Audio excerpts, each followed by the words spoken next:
la consommation externe des Congolais.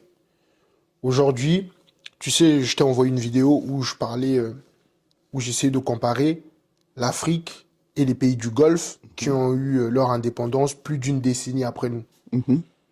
Mais les autochtones dans ces pays-là, tout dépend d'eux.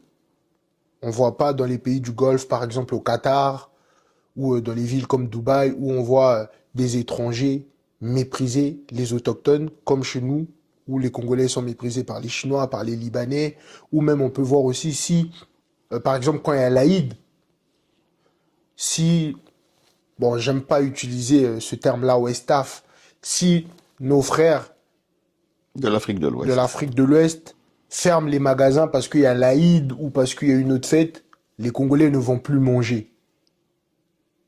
La consommation externe. Est-ce que les Congolais, au lieu toujours que tous les jeunes se lancent dans la politique, est-ce qu'ils peuvent pas aussi aller dans d'autres secteurs en tant que Congolais? Mais la politique ne devrait pas être une carrière. On ne bâtit pas sa vie en faisant de la politique. Il faut avoir un corps de métier, il faut ceci, il faut cela.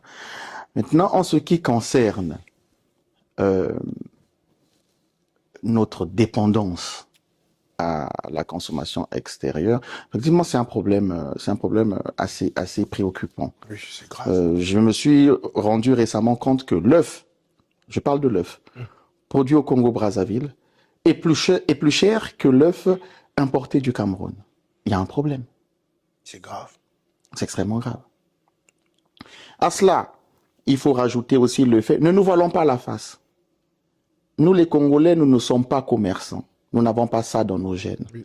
Très sont rares les familles au Congo qui ont brillé dans le commerce, dans le monde des affaires. C'est pas dans notre ADN. La plupart sont étrangers. C'est pas dans notre ADN.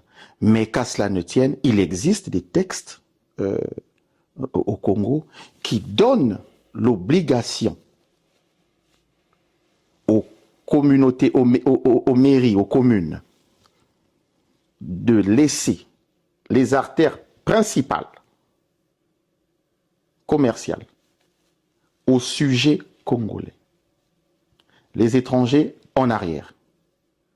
Mais jusqu'à aujourd'hui, triste est de constater que ces textes qui datent de Mathusalem ne sont jamais appliqués. Posons-nous les bonnes questions. Yeah. Est-ce qu'on est là pour faire la part belle au sujet étranger? Ou est-ce qu'on est là pour relever notre économie avec nos compatriotes?